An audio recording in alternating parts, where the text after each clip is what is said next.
이번 본문의 말씀은 우리가 잘 아는 씨 뿌리는 자의 비유의 말씀입니다. 비유의 내용은 이렇습니다. 어떤 한 농부가 씨를 뿌렸는데 그 씨가 길가와 돌밭과 가시덤불과 좋은 밭에 뿌려졌어요. 근데 다른 밭에서는 열매를 맺지 못하는데 좋은 밭에서만 열매를 맺었다 하는 것이 본문의 내용입니다. 이 비유에서 씨 뿌리는 자는 주님을 말하고, 그 다음에 씨는 하나님의 말씀을 의미합니다. 그리고 밭은 우리 자신을 말한다고 할 수 있습니다. 그래서 농부가 밭에 씨를 뿌렸다고 하는 것은 주님께서 우리에게 말씀을 뿌렸다는 것을 말씀하고 있습니다. 본 비유에서는 씨를 뿌리자 모든 밭에서 열매를 맺었다라고 말하지 않습니다. 열매가 열리는 곳도 있고 열매가 열리지 않는 곳도 있습니다. 그런데 여러분, 열매가 열리고 안 열리는 것은 씨에 문제가 있어서가 아니에요. 그 문제는 밭에 문제가 있어서 열리거나 열리지 않은 것입니다.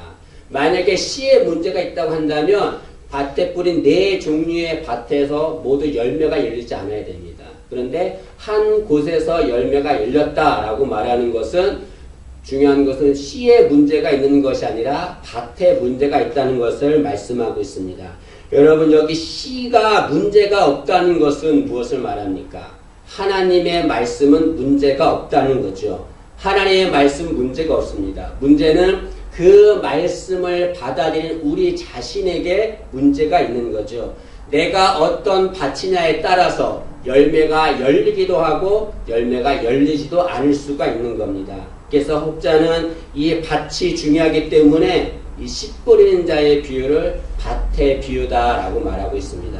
오늘 이 시간에는 오늘 말씀을 통해서 나는 어떤 밭인가를 점검해 보는 시간을 갖고자 합니다. 첫 번째로 길가가 있습니다.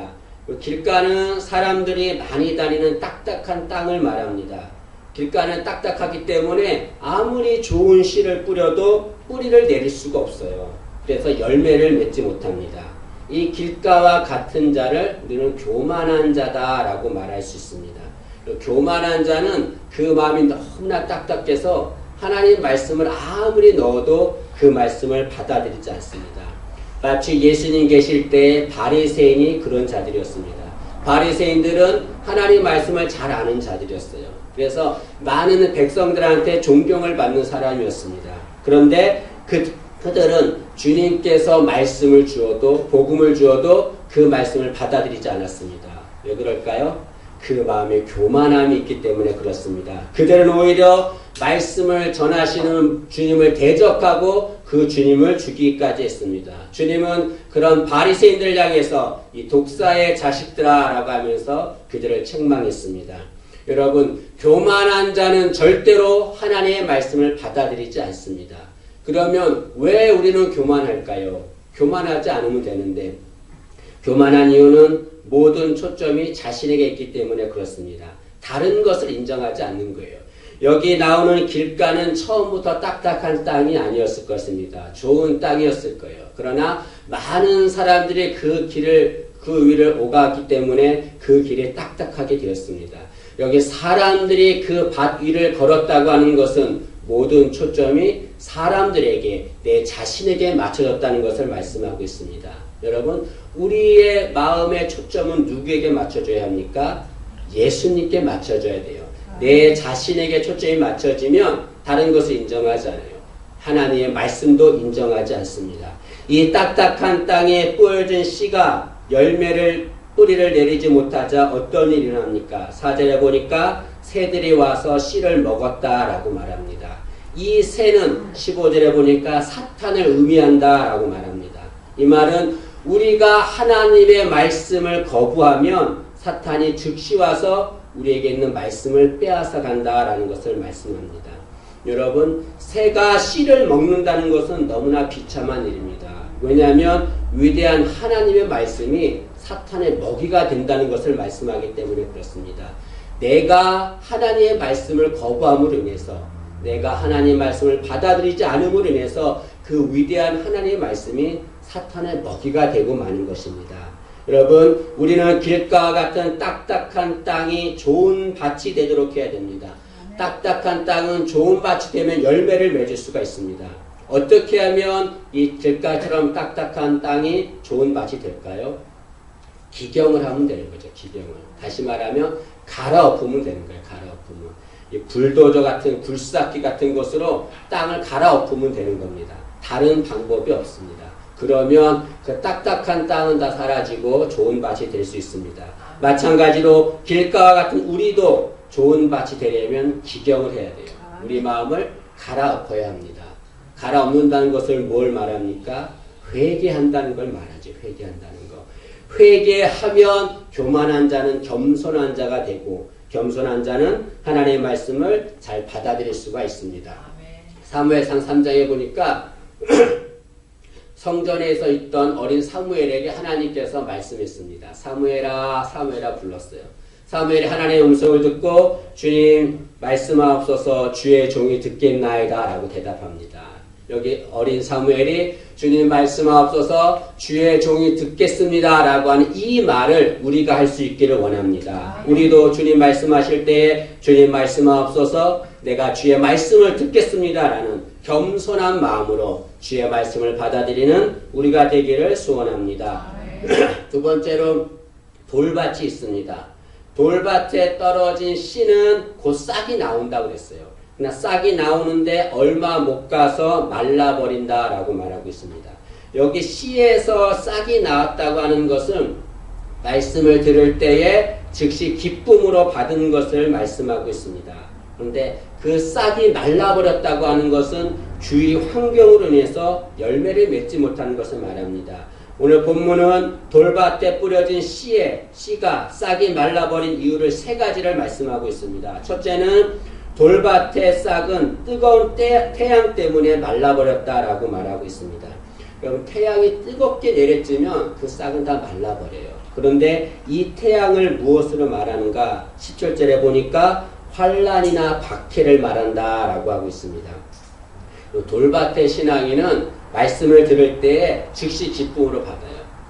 너무나 좋은 거예요. 그 말씀이. 그러나 어려움이 오면 환난이 오면 핍박이 오면 신앙을 포기합니다. 주님은 우리가 환난이나 어려움 때문에 신앙을 포기하는 것을 원치 않습니다. 주님은 우리가 믿음으로 환난이나 어려움을 이기면서 신앙생활하기를 간절히 원하고 있습니다. 여러분 내가 지금 환난과 어려움이 있습니까? 아무도 알지 못하는 아픔이 있습니까? 주님이 다 아십니다. 우리가 할 일은 그 환난과 어려움 속에서도 신앙을 포기하지 않고 믿음으로 앞을 향해 나가는 것이 주님께서 원하시는 신앙인 줄로 믿습니다. 두 번째로 돌밭의 싹은 습기가 없기 때문에 말라버렸습니다. 누가복음 8장에도 이 씨 뿌린 자의 비유가 나옵니다. 거기에는 돌밭의 씨앗이 말라 죽은 이유를 뭐라고 말했냐면 습기가 없기 때문이다 라고 말합니다. 식물은 습기를 먹으면서 열매를 맺습니다. 습기가 없는 식물은 열매를 맺지 못합니다. 우리도 열매를 맺기 위해서 신앙의 열매를 맺기 위해서는 습기가 필요하죠. 이 습기가 무엇을 말하냐면 성령님의 은혜를 말하는 거죠. 신앙의 열매는 누구나 다 맺기를 원합니다. 그런데 인간의 노력과 인간의 능력으로는 신앙의 열매를 맺을 수가 없어요. 신앙의 열매를 맺을 수 있는 방법은 성령님의 은혜가 있어야만 가능합니다. 아멘. 인간은 영과 육으로 되어 있습니다. 네, 여러분 영은 어디에 있을까요? 영은 마음에 있습니다. 마음은 어디에 있을까요? 그건 알지 못해요. 성경에 말하지 않기 때문에. 그러니까 어떤 사람은 그 마음이 머리에 있다라고 말하는 사람이 있어요. 이 사람은 지식적이죠. 어떤 사람은 마음이 가슴에 있다라고 말하는 사람이 있어요. 이 사람은 감정적인 사람이지요. 그런데 이 마음에 들어오는 영이 있는데 이 영이 그 사람을 지배하며 다스립니다. 근데 인간의 영과 악한 영과 성령 세 가지 영이 있어요. 인간의 영이 내 마음에 내가 주인 되면 내가 나를 지배하는 거예요. 악한 영이 내 마음에 들어오면 나는 악한 영의 지배를 받게 되는 겁니다. 성령님이 내 마음에 들어오면 우리 성령님의 지배를 받게 돼요. 그런데 인간의 영을 통해서도 악한 영을 통해서도 누구도 신앙의 열매를 맺을 수는 없습니다. 성령님의 은혜로만이 신앙의 열매를 맺을 수 있습니다. 우리가 해야 될 일은 무엇입니까? 우리에게 습기가 있어야 돼요. 다시 말하면 우리의 마음에 성령님의 은혜가 있어야 돼요. 성령님의 은혜가 있으면 우리는 신앙의 열매를 맺을 수 있습니다. 우리가 할 일은 우리가 연약함을 고백하고 성령님의 은혜를 사모해야 돼요. 그럴 때 성령님이 우리 마음의 주인 되셔서 열매를 맺게 할 줄로 믿습니다. 또한 돌밭의 싹은 뿌리가 없기 때문에 말라버렸다라고 6절은 말하고 있습니다. 식물은 모습이 아무리 보기 좋아도 뿌리가 없으면 열매를 맺지 못합니다. 뿌리가 중요한 거죠. 신앙도 뿌리가 있어야 열매를 맺습니다. 여기서 뿌리는 신앙의 깊이를 말하는 거죠. 신앙의 깊이. 뿌리가 깊이 내릴수록 그 식물은 열매를 많이 맺습니다. 우리도 신앙의 깊이가 깊을수록 신앙의 열매를 맺게 될 줄로 믿습니다. 깊이가 없는 신앙생활은 열매를 맺지 못합니다. 깊이가 없는 자는 신앙생활 하다가도 금방 좌절하고 절망합니다. 신앙을 포기하고 맙니다. 돌밭은 좋은 밭으로 만들어야 열매를 맺을 수 있습니다. 돌밭을 좋은 밭으로 만들려면 어떻게 해야 될까요? 돌을 부숴야 되죠. 돌을 부숴야 되죠.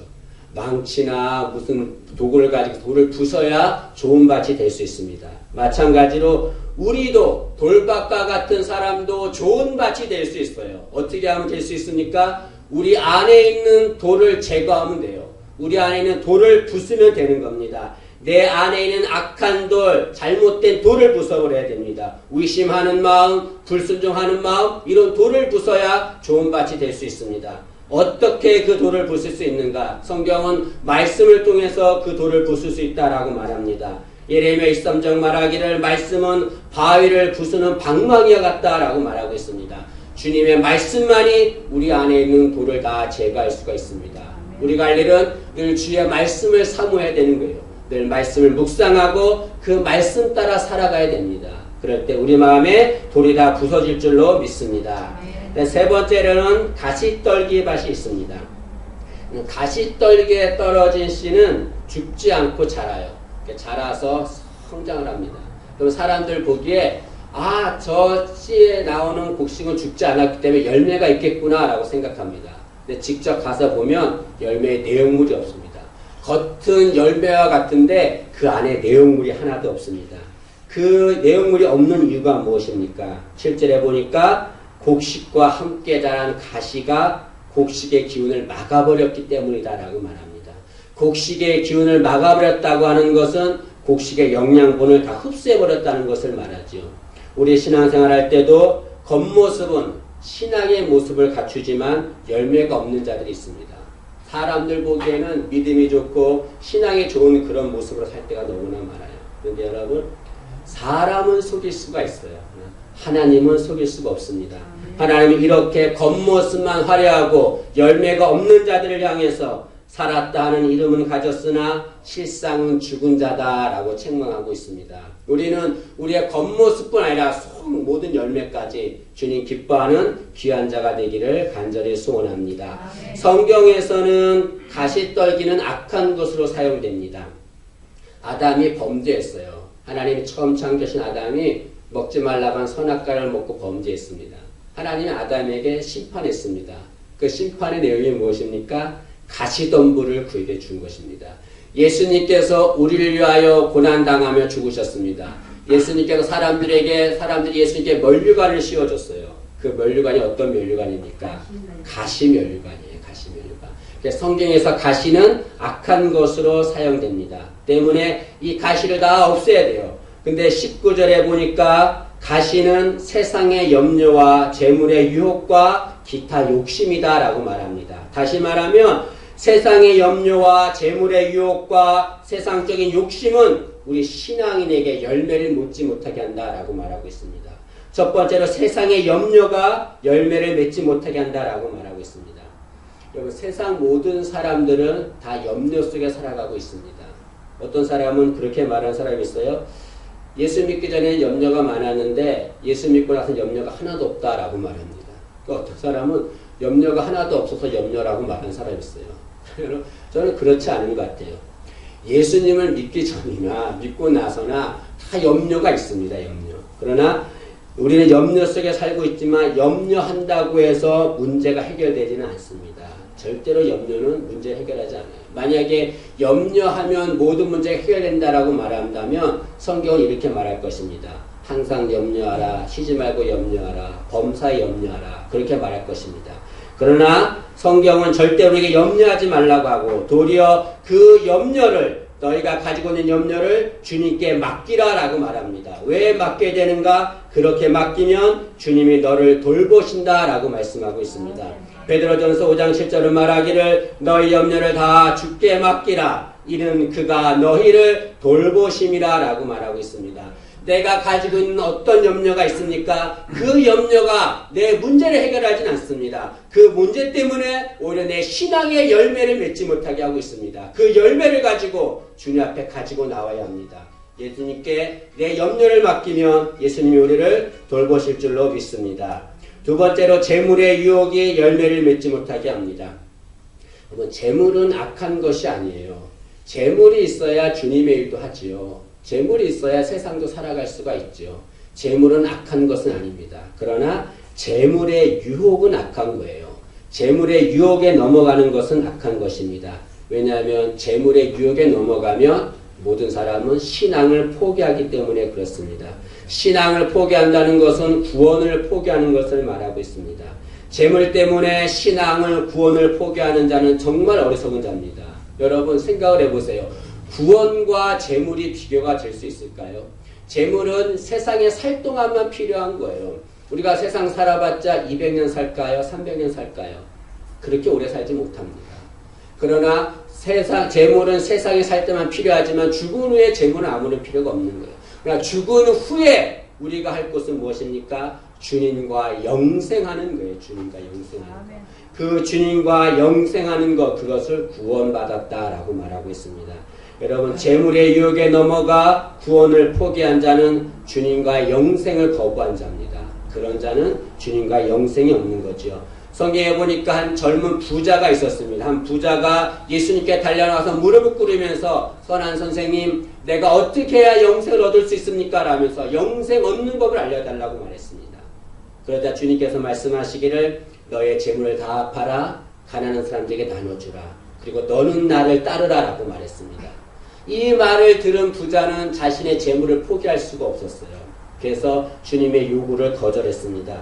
마가복음 10장 22절은 이렇게 말하고 있습니다. 그 사람은, 그 부자는 재물이 많은 고로 이 말씀으로 인하여 슬픈 기색을 띠고 근심하며 가니라 라고 말하고 있습니다. 부자는 재물 때문에, 재물의 유혹 때문에 주님을 포기하는 어리석은 결정을 하고 말았습니다. 우리는 어떻습니까? 재물이 중요하지요. 재물이 있어야 되죠. 그러나 그 재물의 유혹 때문에 주님을 포기하고 신앙을 포기하고 구원을 포기하는 것은 정말 어리석은 짓입니다. 또한 욕심이 열매를 맺지 못하게 한다라고 말하고 있습니다. 그러면 신앙은 욕심이 있어야 돼요. 욕심이 있어야 발전도 하고 열매를 맺습니다.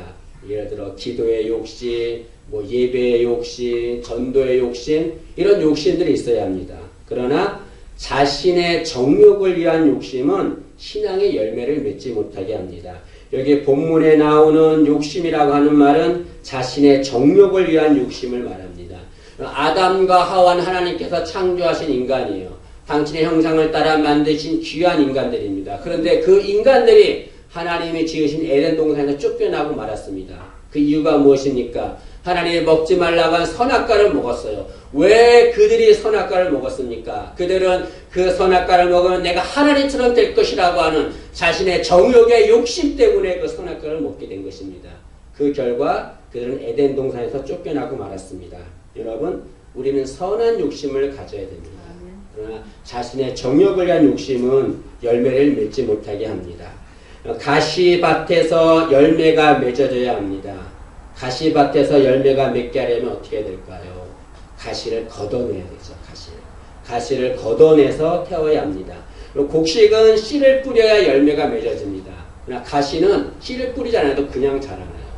또 이 가시는 생명력과 성장력이 강해요. 그래서 곡식보다 더 빨리 자라납니다. 더 빨리 자라나서 그 공기와 태양과 빛을 가려서 곡식을 말라버리게 합니다.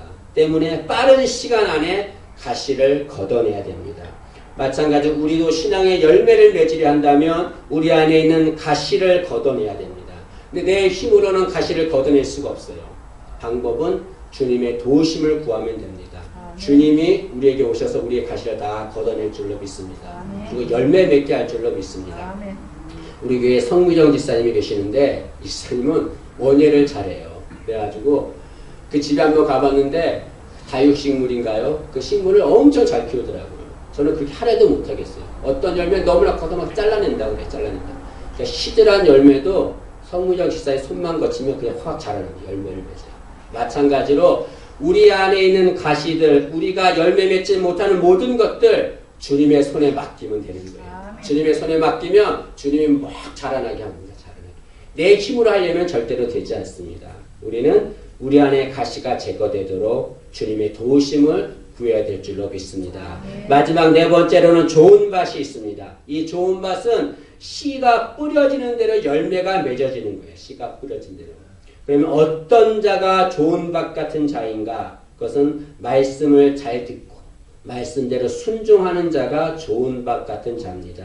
누가복음 8장에도 씨 뿌린 자의 비유가 나오는데 누가복음 8장 15절에는 좋은 밭에 대한 얘기가 나옵니다. 어떤 자가 좋은 밭인가? 거기는 이렇게 기록합니다. 좋은 땅에 있다는 것은 착하고 좋은 마음으로 말씀을 듣고 지키어 인내로 결실하는 자니라 라고 말합니다. 여기 좋은 마음으로 말씀을 듣고 지킨다는 것, 이 말은 말씀대로 순종한다는 것을 말합니다. 말씀대로 순종하는 자가 좋은 밭이고 그런 자가 열매를 맺는다 라고 말하고 있습니다. 여러분 주께서 말씀하시면 그 말씀대로 순종해야 됩니다. 내 상식과 내 이해가 되지 않는다 할지라도 내 뜻에 맞지 않는다 할지라도 주께서 말씀하셨기 때문에 그대로 받아들이면 되는 거예요.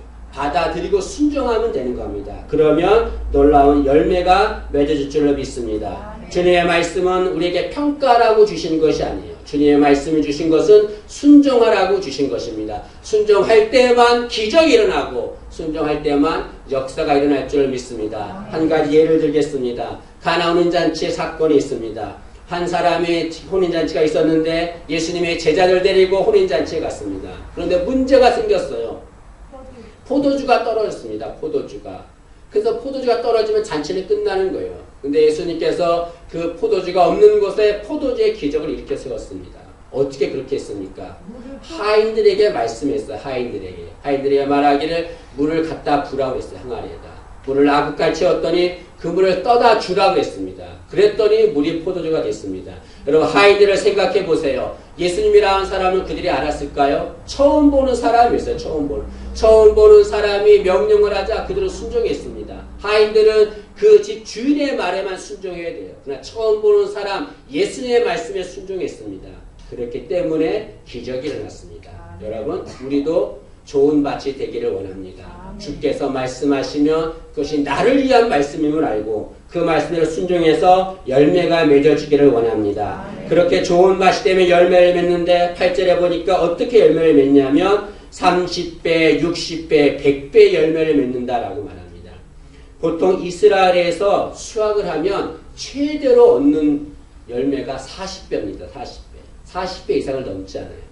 근데 여기 예수님께서는 100배의 열매를 말씀하셨습니다. 이것은 뭘 말합니까? 우리가 좋은 밭만 되면 주님께서 인간의 상식을 뛰어넘는 놀라운 열매를 주신다는 것을 말씀하고 있습니다. 어떤 사람이 이렇게 말하는 사람이 있습니다. 주님은 왜 좋은 밭에만 씨를 뿌리지 길가처럼 돌밭처럼 가시덤불처럼 그런 곳에 씨를 뿌려서 씨를 낭비하시는가라고 말하는 사람이 있습니다. 그러나 그것이 주님의 마음이에요. 길가와 같은 곳에서 열매가 맺어지기를 원하시는 주님의 마음. 돌짝밭 같은 곳에서 가시덤불 같은 곳에서도 열매가 맺어지기를 원하시는 주님의 마음이 거기에 있는 겁니다. 내가 돌 같은 너희에게도 열매가 맺어지기를 원하고 가시 같은 너희도 돌짝밭 같은 길가 같은 너희도 열매가 맺어지기를 원한다. 그런 마음으로 주님이 씨를 뿌려주신 것입니다. 주님은 우리가 열매 맺기를 원하고 있습니다. 여러분, 여러분에게 질문합니다. 여러분 어떤 밭입니까? 길가와 같은 딱딱한 밭입니까? 돌짝밭입니까? 가시덤불입니까?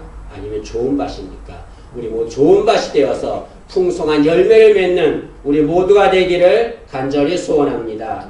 기도하겠습니다. 주님 은혜를 감사합니다.